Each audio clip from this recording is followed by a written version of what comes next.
Hello everybody and welcome back. I'm so glad you could join me. Tonight we have a wonderful account and it comes from Wales. And this report came into me through YouTube and the witness kindly allowed me to share it here with you all. And the account is in the witness's own words. And as you will see, he would really like to know if anyone else has ever witnessed a similar type of figure.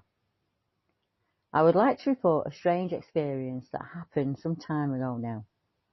I have never forgotten this incident, and I'm happy for you to share it. I was with a few friends many years ago, driving around North Wales at about 5 a.m, and we were driving on the country lanes. And right in front of us, a small man, who stood about 3 feet tall, appeared from a bush at the side of the road. He was not naked or hairy, and he was wearing all green and wearing a green hat on his head. In his hand he was carrying a small golden harp, and he just appeared at the side of the road, out of the dense bushes that surrounded an open field. As we drove past, we slowed down to check him out, and he just casually crossed the road as we drove by, and then he disappeared into the bushes on the other side of the road.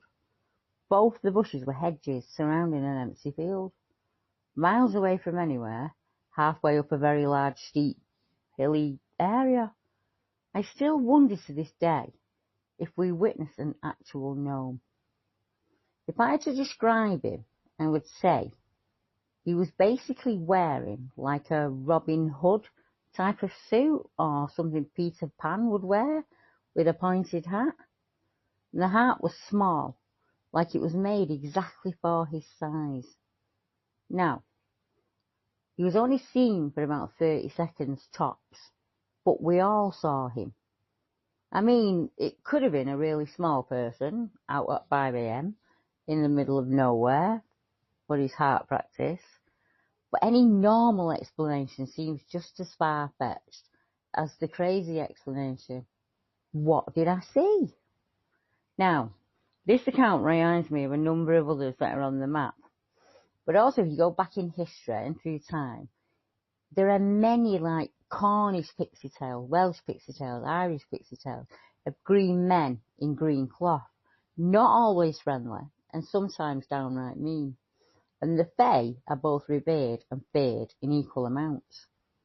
Both the Welsh and the Irish call the fairies the mothers and considered fairyland the land of women. This may harken back to the fact that the Celtic people were originally a matriarchal society. In the Book of the Duncow, a fairy queen describes her realm under the earth. Although most Celtic fairies tend to live in hills, brush or barrows, some live in the deep woods and in the lakes. Their favourite hour is twilight, it is said, between day and night, and it is said that one can open a door to a fairy hill by walking round it 3 times counterclockwise. Now, green is said to be the favourite colour of fairies in Celtic countries, with red being next. Because of this preference, green came to be associated with death among the Celts, and fairies have been described as having hair of red, brown, black or blonde. The women wear it long, and many of the countries refer to the wee folk as she. Now, these fairy folk can range in size from 7 inches up to 7 feet tall or more, and can appear any way that you would accept them. Some of these fairies are green and so forth, while others seem to have their feet twisted on backwards in some of the old tales. Some are beautiful and some are extremely grotesque. All are said to bring good fortune unless treated in an unkind fashion, or like ourselves when cornered. The Fae are quite fond of music and dancing, so I wasn't shocked to hear about the harp. Among their musical instruments, people mention panpipes, bagpipes, cymbals, tambourines, harps, whistles, drums, and all manner of strange small instruments. Have you ever seen anything like this? I know a lady who's seen something incredibly similar, and I think she was on holiday at the time when it happened to her, when she was a young child, and she saw a very small little man, perfectly formed, in green clothing. And it makes me think about the old Pictish tales of the little brown boy or the brown boy who was often seen in either what's described as leathery type clothing or very dark, dirty clothing, so that he kind of blends in with the bog. So, as you see, not all fairies are like Walt Disney would have you believe. Some of them are 7 feet tall and incredibly grotesque.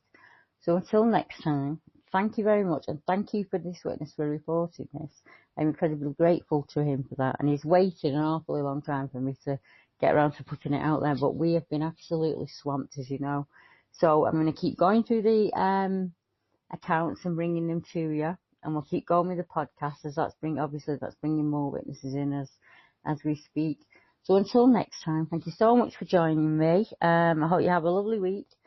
And say hi to your families from me. Good night.